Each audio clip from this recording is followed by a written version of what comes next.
Gaz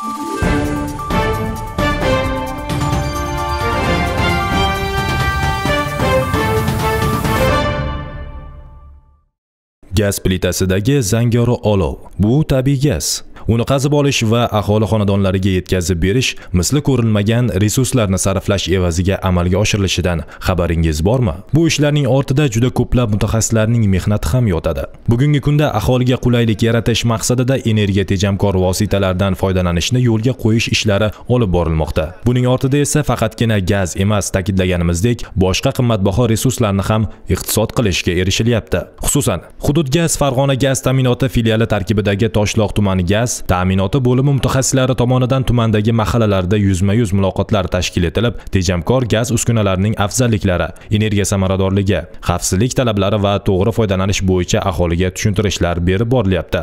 Yangi energiya tejamkor uskunalarning talabga qanchalik javob berishini birinchilardan bo'lib tadbirkorlar sinovdan o'tkazgani aytilmoqda. Natijasini esa ulardan biri o'z so'zlari bilan bayon qiladi. 2009-yildan beri faoliyat yurgizaman. Xudoga shukr, mana yaqinda 2025-2024-yil oxiri 2025da mana Duxkonturli kat yo'lda o'zimizni mana ragaz bolalari bilan topib olib kelib qo'ydim. Xudo xolasa mana ishlayapti. Rasxotimiz ozladi. O'tgan yilga qaraganda bu yil mana ishladim, qishi bilan ishladim. Yarmiga tushdi. Qishda 7000 kub gaz olardim. Yozda 2000 kubga rasxotim bor edi. Hozirgi kunda yozda 200 kuba, qishda 3,5 ming kuba gaz olyapman. Bu degani o'zim uchun ham cho'ntagimga yordam, o'zimizni unaligi xalqimizga ham shu yana kerak bo'lsa, o'sha gaz yetib borib qolgan xonadonlar yonadi. Mo'ridan chiqib ketayotgan issiqlikni yana yo'lantirib, yana uni qayta ishlab, yana xonani isitgani tayyorlaganmiz, qilyapmiz. Va o'zim ustida ishlab, harakat qilib shu narsani yaratdim. Toshloq tumanida 52 ta maishiy ehtiyoj uchun foydalanayotgan tadbirkorlarimiz bor. Shular orasida hozir keng targ'ibot qilib boryapmiz. Zamonaviy tejamkor gaz foydalanish uskunalarini o'rnatish eski manaviy ko'p sarflaydiganlarning o'rniga. Hozir mana birinchilardan qatori Botirov Abduhamid tadbirkorimiz shularni qo'ydi.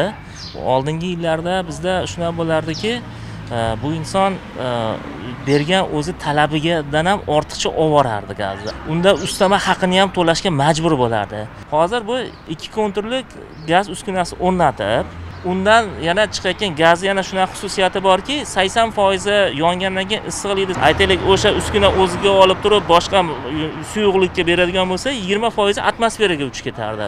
Bu inson ilmiy yana yondashib turib, o'sha 20% issiqlikni ham hali sauna qilib qo'ygan, saunani isitish, tosh qo'yadigan joyiga cho'ram qo'ygan.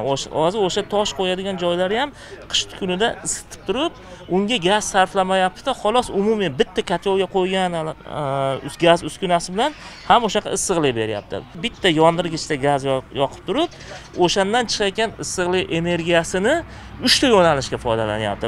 Tejamkorlik faqatgina tadbirkorlarga emas, balki aholi xonadonlariga ham baraka olib kelmoqda. Bunga hamyurtlarimiz bilan xolisona qilingan suhbatlarda aytilgan so'zlardan xulosa qildik. Oldinlari qanaqa bo'lardi rasxot? Mana shu hozirgi 700-800 rasxot qilardi. Bu yil o'sha rasxotni yarmini ham qilmadim. Shu ekonom bo'ldim men. Haqiqat.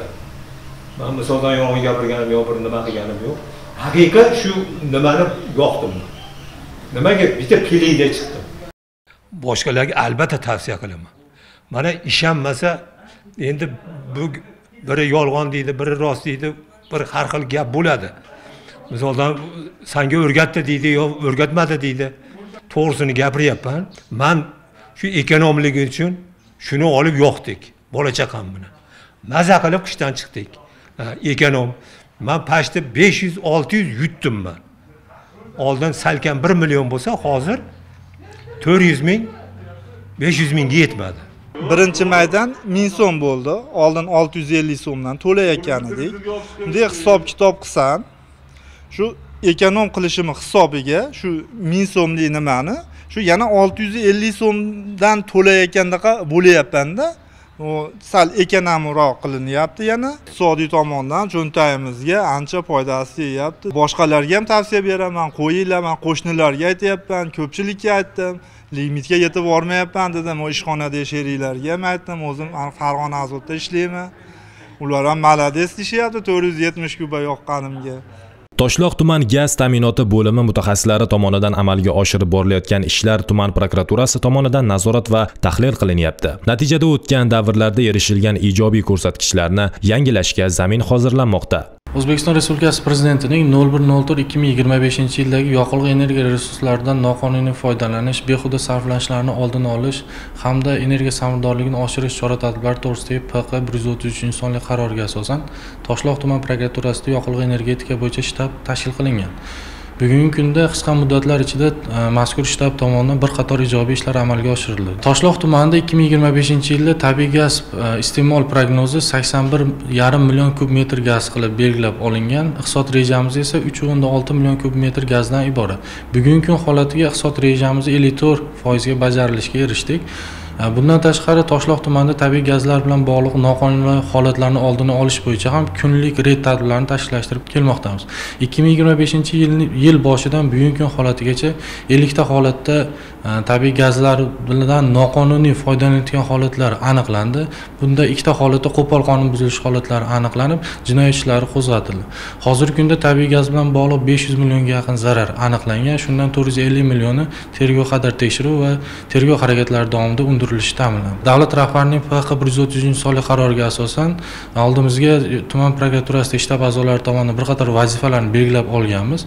Kelgusida iqtisod qilish rejasi va boshqa yo'nalishlar bo'yicha barcha oldimizga belgilangan vazifalarni bajarib, iqtisod rejasini to'liq amalga oshiramiz. Ushbu chora-tadbirlar aholining energiya resurslaridan oqilona foydalanish madaniyatini shakllantirish, gaz iste'molini kamaytirish va umumiy energiya samaradorligini oshirishga xizmat qilyapti. Bir so'z bilan aytganda, toshloqliklar sohada olib borilayotgan islohotlar samarasini o'z hayotlari misolida his etmoqdalar.